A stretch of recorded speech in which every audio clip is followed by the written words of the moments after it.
नमस्कार, मी आदिती. तुम्हा सर्वांचं माझ्या चॅनलमध्ये खूप खूप मनापासून स्वागत आहे. सर्वप्रथम गणगण गणात बोते. उद्या म्हणजे 20 फेब्रुवारी रोजी 2025 मध्ये श्रींच्या म्हणजे शेगावीच्या गजानन महाराजांचा प्रगट दिन आहे. तर या शेगावीच्या गजाननांच्या प्रगट दिनानिमित्त तुम्ही जर शेगावला दर्शनाकरता जाऊ इच्छित असाल तर नक्की जा, आवर्जून जा. मी सांगेल, जर तुमचं घरापासून म्हणजे शेगाव जवळपास असेल 1 तासाच्या अंतरावर आणि तुम्हाला शक्य असेल जाणं, तुम्ही फ्री असाल तर तुम्ही आवर्जून तिकडे जाऊन या, तिकडे भेट अवश्य द्या. आणि जास्तीत जास्त या दिवशी आपल्याला गजानन महाराजांची सेवा आपल्याला करायची आहे. तर बघा, या दिवशी गजानन महाराजांनी स्वतः श्रींनी असं सांगितलं आहे की जसा गुरु गजानन सांगे, नाही सक्तीची मूर्ती पूजा, भान मनी ठेवून करा मानस पूजा. गुरु गजानन सांगे, नाही गेलात मंदिरी तरी हात जोडा मनोमनी, भक्ती असू द्या अंतरी. गुरु गजानन सांगे, नको पूजन अर्चन करा, माझे स्मरण करण्या मला आवाहन. गुरु गजानन सांगे, नको पेटवू तो दीप, सोडा अहमपणा येथे जाळा मी पणाचा धूप. गुरु गजानन सांगे, नको ती तेलवात मी हवास नेची वाट टाळा ओवाळून प्रपंचात. गुरु गजानन सांगे, नको मोदक 21 करा त्यास अन्नाने तृप्त, जो भुकेने असेल कासावीस. गुरु गजानन सांगे, नको ती पिठली भाकरी, धावा त्यांच्यासाठी ज्यांना मदत आहे जरुरी. असा माझा गुरु गजानन आहे, भावांचा भुकेला नाही कशाचीच अपेक्षा. काव्यपुष्पांनी पूजला श्री गजानन जय गजानन, गण गण गणात बोते. बघा, शेगावीच्या गजानन महाराजांचं असं म्हणणं आहे, ते स्वतः असं सांगतात की मला म्हणजे जास्त पूजेची, जास्त धूप दीप फुलांची आवश्यकता नाही आहे. नुसती मानस पूजा जरी तुम्ही कराल तरी मी प्रसन्न होईल. त्याच्यामुळे मानस पूजा ही सर्वश्रेष्ठ पूजा आहे. त्याच्यामुळे तुम्ही या दिवशी मानस पूजा सुद्धा केली तरी त्याला सुद्धा खूप महत्त्व आहे. बघा, या दिवशी आपल्याला गजानन विजय ग्रंथ याचं 21 पारायण असतात. यात 1 ते 21 हे शक्य असल्यास तुम्ही या गजानन विजय ग्रंथाचं पारायण या दिवशी आवर्जून करा. आणि या दिवशी आपल्याला कोणता नैवेद्य दाखवायचा आहे, पूजा मांडणी कशी करायची आणि काय सेवा करायची हे मी तुम्हाला आजच्या या व्हिडिओमध्ये सांगणार आहे.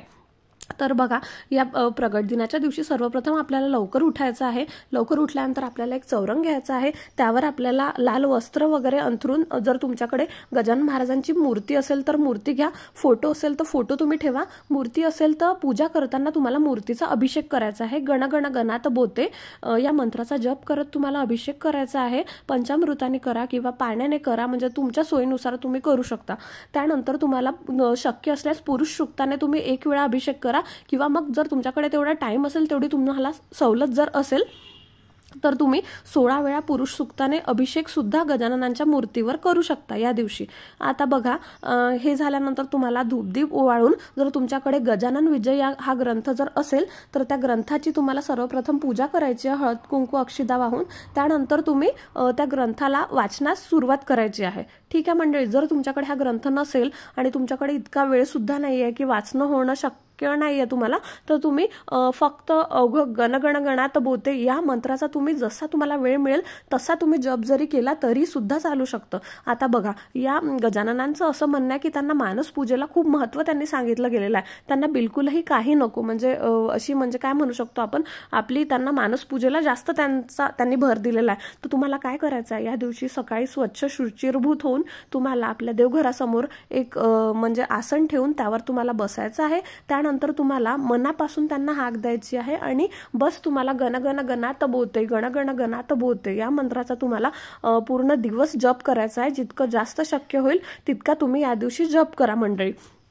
तर बघा, गजाननांनी श्री संत गजानन महाराज हे माघ वैद्य सप्तमी शके 1800 दिनांक 23 फेब्रुवारी 1887 रोजी शेगावी वटवृक्षाखाली माध्यान्ह समय तारुण्य अवस्थेत असताना प्रगट झाले. आता या घटनेला मंडळी जवळजवळ 144 वर्षांचा कालावधी उलटलेला आहे. तर बघा, यांनी उष्ट्या पत्रावळीचे शोधन केले होते. तर यांचं असं म्हणणं होतं की म्हणजे त्यांनी उष्ट्या पत्रावळीचे तांदळाचे शीत वेचून त्यांनी म्हणजे आपला उदरनिर्वाह केला. ते तसे राहिले म्हणून त्यांनी अन्नाला इतकं महत्त्व सांगितलं गेलेलं आहे की बघा, अन्नाचा नासोडा त्यांना बिलकुलही पटायचा नाही. त्यांनी असं सांगितलं, म्हणजे त्यांनी असं स्पष्ट करून दिलं की अन्न हे पूर्ण ब्रह्म आहे, याचा तुम्ही पुरेपूर उपयोग करा. थोडंही अन्न तुम्ही वाया जाऊ देऊ नका, कारण की अन्नात स्वतः परमेश्वरांचा वास असतो. त्याच्यामुळे कुठल्याही प्रकारे तुम्ही अन्नाची नासाडी करू नका.